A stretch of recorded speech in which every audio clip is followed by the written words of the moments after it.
Bonjour, bonjour, avec un nouveau thème, une nouvelle problématique, de nouveaux messages clés à vous transmettre. La procrastination. Est-ce que vous avez déjà entendu parler de la procrastination? Mais avant de commencer cette vidéo, cette capsule, je vous invite, pour les personnes qui ne sont pas abonnées, à vous abonner à ma chaîne, La Brève de Bouchra Mouftizat by Com and Coach, et aussi à activer la main que vous avez à votre droite. La procrastination est malheureusement une problématique qui se pose aussi bien au niveau de l'entreprise que dans la vie quotidienne, que ce soit au niveau personnel ou au niveau professionnel. On est nombreux à souffrir de la procrastination. Et ça veut dire quoi, procrastiner? Procrastiner veut dire reporter des choses qu'on doit faire et qu'on n'a pas faites. C'est le fait de reporter. Et ça peut être des choses qui ont été démarrées, on a commencé ces actions, ou c'est-à-dire ce travail, mais on ne l'a pas terminé. Et on se dit, on va le reporter pour après. Et on commence à reporter sans arrêt. Comme ça peut être un travail qui n'a jamais été commencé et qui a été peut-être prévu dans ce qu'on appelle le to-do list, la fameuse planification qu'on fait. Ça, si vous faites une planification, si vous programmez votre journée ou votre semaine ou votre mois, votre semestre, trimestre, votre année même. La fameuse to-do list, cette liste des tâches ou des activités, elle est très importante. Par quoi il faut commencer? Parfois, il faut commencer pour pouvoir limiter ou éviter ou carrément anéantir cette procrastination. D'abord, je vais vous donner quelques règles clés. Première des choses, si vous êtes conscient que vous êtes une personne qui procrastine, et si vous êtes conscient que les dégâts liés à cette procrastination sont énormes, et si vous êtes prêt à vous débarrasser de cette attitude, de vous débarrasser de ce défaut qu'est la procrastination, il faut dans un premier temps, il faut faire ce qu'on appelle un état des lieux. Je vais prendre une feuille, un stylo, et je vais lister quelles sont les choses que je procrastine. Parce que je peux trouver des personnes qui procrastinent les choses personnelles. Mais dès qu'il s'agit d'un travail, d'une tâche liée au travail, ils vont la faire à temps, ils vont la faire correctement. Elles vont la faire correctement. Comme je peux trouver des personnes qui procrastinent certaines tâches professionnelles. Ça peut être, par exemple, je procrastine les appels téléphoniques parce qu'ils me perturbent. Je procrastine les visites usines parce que l'usine, elle est loin pour moi. Et ainsi de suite. Je dois m'arrêter. Je le répète, je prends une feuille, un stylo, je liste pour les personnes qui sont digitalisées, qui n'aiment pas utiliser le stylo. Ils peuvent faire leur to-do list sur écran, sur ordinateur, même si j'insiste moi énormément sur l'acte d'écrire. Pourquoi? Parce que lorsqu'on écrit, on peut visionner mieux, on peut réfléchir mieux à ces activités ou à ces tâches qu'on procrastine et on peut mieux organiser notre liste des activités, notre to-do list. Ce qui est à retenir, c'est qu'on a beaucoup de célébrités, là je parle en général, qui ont été réputées pour leur procrastination. Et là je prends le cas par exemple de Lionel de Vinci, la fameuse Mona Lisa, la fameuse toile Mona Lisa. Il avait prévu de la faire très rapidement et ça lui a pris 16 ans, mine de rien. 16 ans pour qu'il finalise la Mona Lisa. Et il a été réputé, lorsqu'il est décédé, on a trouvé que énormément de ses toiles n'ont pas été terminées. Il a battu le record dans pratiquement le nombre d'étoiles qui n'ont pas été finalisées. Donc, c'est que la procrastination n'est pas synonyme forcément d'une personne qui n'a pas réussi. On peut trouver énormément de personnes qui ont réussi, mais qui procrastinent. Mais malgré tout, il y a un travail de fond à faire, parce que si je prends Léonard de Vinci, s'il avait terminé ses toiles, on aurait pu avoir un héritage artistique très important. Donc, du coup, il faut, malgré tout, il faut veiller à ne pas reporter. Et le grand problème lorsqu'on reporte, le très grand problème, généralement, on trouve que généralement les activités qu'on a définies, ou parfois qu'on n'a pas définies, on n'a pas un objectif très clair de la tâche à faire. Et du coup, on commence à procrastiner. Parfois, il y a la problématique de la difficulté à atteindre une action donnée. J'ai des difficultés. Je prends un exemple. Je peux prendre un exemple. C'est que j'ai envie de m'arrêter de travailler et de voyager. Et je dis que je vais voyager. Mais ce voyage, je le procrastine. Moi, j'ai une amie qui programme, qui n'a pas programmé, c'est-à-dire qui prévoit de voyager. Ça fait 2 années qu'elle prévoit de voyager. Et elle n'a pas voyagé jusqu'à nouvel ordre. Pourquoi ?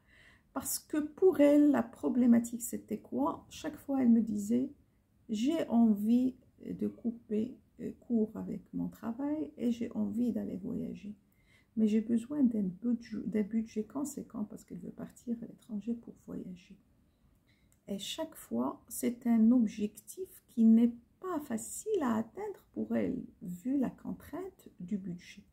Et là, on rejoint la précision qui est liée à la tâche à faire. Lorsqu'on prépare la liste des activités, la to-do list, il faut qu'on soit sûr que c'est précis, que c'est concis, que on va pouvoir réaliser, que c'est réalisable, c'est réaliste, la fameuse méthode SMART.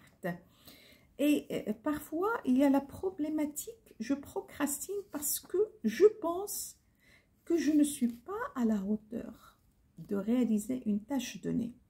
Genre, par exemple, j'ai envie de faire un speech devant le public pour parler de la problématique du coaching au Maroc.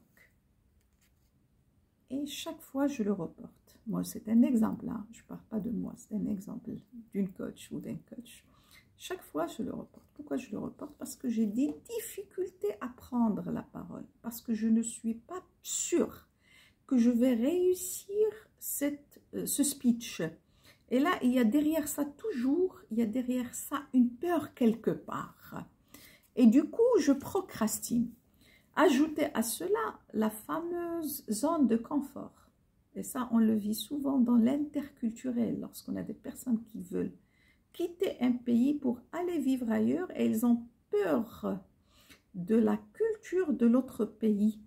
Et ils ont peur de l'inconnu en quelque sorte, de cette aventure. D'ailleurs, c'est-à-dire lorsqu'on est expatrié, il y a tout un travail au préalable à faire avant cette expatriation, avant d'aller. D'ailleurs, je pense que je me rappelle, je me rappelle bien que j'avais soulevé un tout petit peu cette histoire de préparation de l'expatriation. Et là, pour revenir à la procrastination, la personne, elle procrastine ce départ. Et supposons qu'on est face à une personne qui veut s'expatrier après sa retraite. Pourquoi elle a peur? Parce qu'elle a un certain confort dans son pays et elle a peur d'aller dans un autre pays si elle prépare mal et elle commence à procrastiner. Donc, pour revenir à ce que j'avais dit au début, il faut d'abord faire un état des lieux si vous êtes sûr que vous procrastinez et que l'impact de cette procrastination est très important au niveau de votre vie, qu'elle soit personnelle ou professionnelle. On fait un état de lieu et on se pose la question, pourquoi on procrastine? Pourquoi on reporte à tout moment? Est-ce que c'est un trait de caractère? Est-ce que depuis notre enfance ou notre adolescence, on avait l'habitude de procrastiner? Ou est-ce que c'est un élément qui a été créé suite à un incident donné? Ou parce que c'est le vécu quotidien qui me pousse à procrastiner? Et un point très important, dès qu'on apprend à procrastiner, ça devient une habitude. Et cette habitude, elle devient une habitude qui est d'ailleurs négative lorsqu'elle dépasse les limites.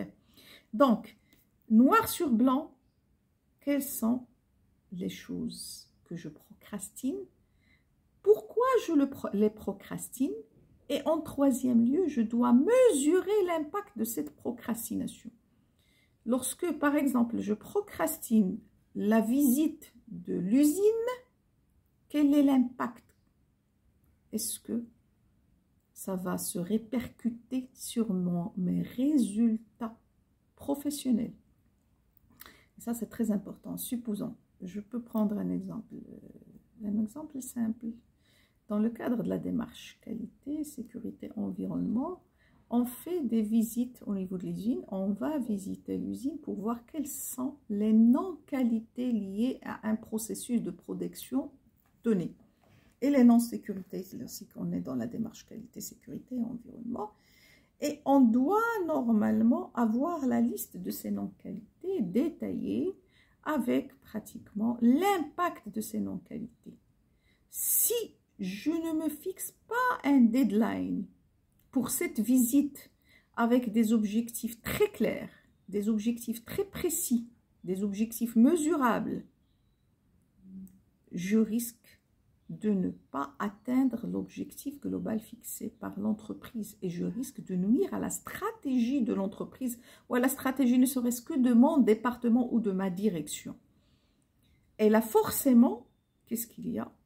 La mesure de l'impact de cette procrastination va me permettre de voir comment, en tant que direction, en tant que département, comment cette procrastination s'est répercutée sur mes résultats ou les résultats de tout mon département ou de toute ma direction. Donc, je récapitule. Je fais un état des lieux diagnostique. Je vois pourquoi je procrastine telle tâche bien précise avec S ou sans S. Je mesure l'impact de cette procrastination et je fais une liste pour ces tâches-là et je les programme dans le temps. C'est très important. Avec des objectifs, je le répète, très précis. Et je commence à procéder par élimination pour écarter ou reporter les tâches qui ne sont pas urgentes et importantes. C'est très important cette histoire de priorisation. La matrice, la fameuse matrice d'Eisenhower. Si je ne priorise pas les tâches, je ne peux pas travailler ma procrastination. N'oubliez pas une chose, j'ouvre une bonne parenthèse ici, c'est que lorsqu'on procrastine et qu'on n'est pas à l'aise, qu'est-ce qui se passe?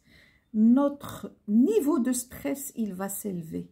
On devient stressé et on peut devenir même hyper stressé.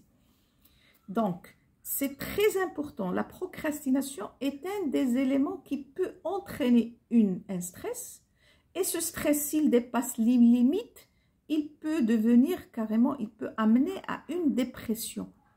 Donc, il ne faut pas occulter ça. Donc, pour revenir, je dois prioriser. Et surtout, lorsque je priorise, il ne faut pas que je fasse ou que je définisse des fausses urgences. Parfois, il y a des urgences On commence à dire, on a ça d'ailleurs dans l'entreprise.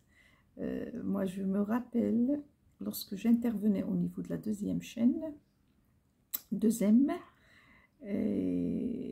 directeur m'appelait toujours, c'est-à-dire toujours, il me disait, lorsque je posais la question par rapport à, lorsqu'il me passait commande d'une tâche donnée, et que je posais la question par rapport au deadline. Toujours, j'avais comme directeur, c'est-à-dire comme directeur, le directeur, toujours, il me disait, hier, je veux la tâche pour hier. C'est que pour lui, toujours, ce qu'il demandait était urgent. Mais est-ce que c'était de fausses urgences ou de vraies urgences? Je vais vous dire.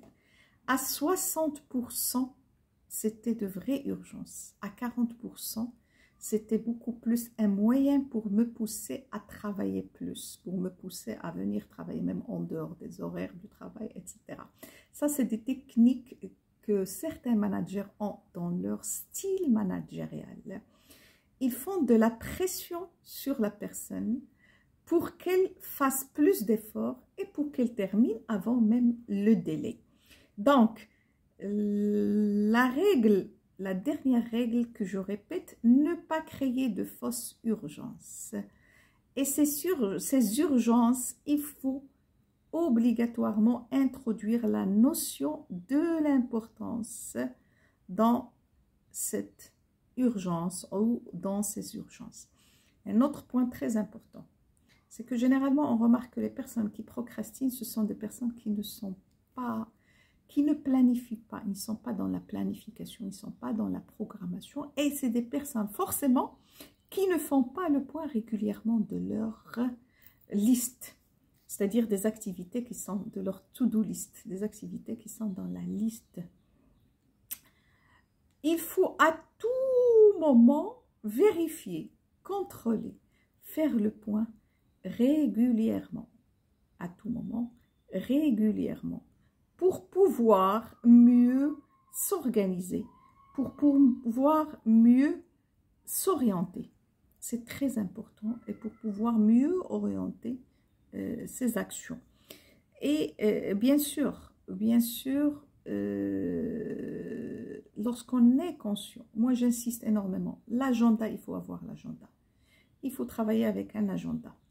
Je viens de faire un coaching qui vient de m'être commandé. Dernièrement, il y a à peu près 1 mois et demi. À peu près 1 mois avant le Ramadan. Nous sommes le 16 Ramadan. Nous sommes le 17 Ramadan aujourd'hui. Et la dame, elle a passé un coaching. C'est une jeune entrepreneur.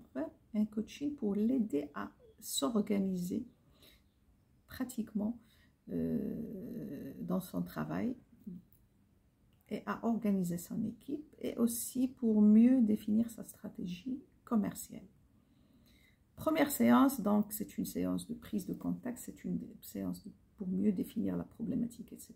J'ai constaté que la dame, elle n'est pas du tout organisée, etc. Donc du coup, je passais commande, je lui avais dit, il faut absolument venir lors de la deuxième séance avec un agenda qu'on puisse pratiquement travailler sur le to-do list avant d'entamer tout le coaching, négociation avec la clientèle et problématique de la planification des visites clientèle et du suivi de la clientèle. Très important, c'est le suivi. Deuxième séance, elle est venue avec l'agenda. Sans problème, on a discuté, etc. Paf, avec une mise au point. Bon, bref, troisième séance. La dame qui vient les mains libres, comme si elle venait pour se balader. Donc, c'est que là, pour moi, ces séances de coaching ne vont servir à rien.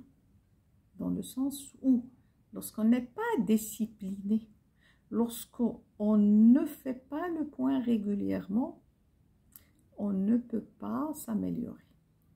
Pire encore, on a travaillé sur aussi toute la stratégie commerciale avec un listing, préparation d'un listing pour les prospects. Je l'avais recommandé auprès d'une personne dans son activité et elle a pu décrocher le marché. Et du coup, après, j'ai constaté que la dame, elle a lâché.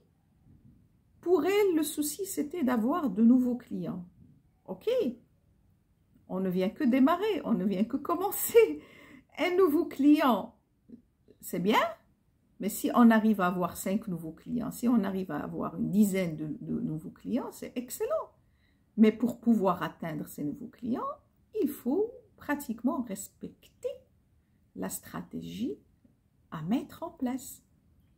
Donc ça, c'était une parenthèse pour revenir sur cette question de faire le point régulièrement. D'ailleurs, lors de la dernière séance, j'étais claire avec elle. Je lui avais dit, écoutez, si vous n'êtes pas avec votre agenda et avec les travaux que j'avais demandés, parce que vous savez, on donne des travaux dans le coaching, travaux à faire, c'est pas la peine qu'on fasse notre séance de coaching. Donc, régulièrement, je le répète, faire le point régulièrement pour pouvoir voir quelles sont les activités qui peuvent attendre.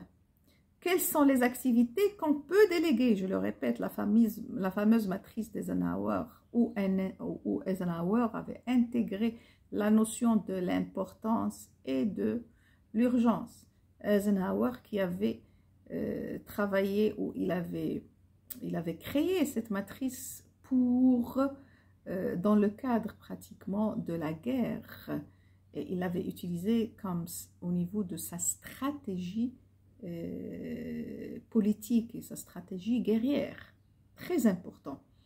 Donc, faire le point régulièrement pour dégager ce qui est important, de ce qui est urgent, et pour voir ce qu'on peut faire à l'instant même et ne pas déléguer, ce qu'on peut déléguer, ce qui peut attendre, et surtout pour ne pas procrastiner. Et la clé de tout ça, le message clé, c'est que il faut s'engager à 100% à ne pas procrastiner. C'est très important. Je dois me mobiliser, je dois m'engager, je dois me faire une promesse à moi-même pour dire, voilà, stop à la procrastination. Je dois arrêter de reporter tout ce qui n'est pas reportable. Et merci, et à une autre, Inch'Allah, prochaine capsule.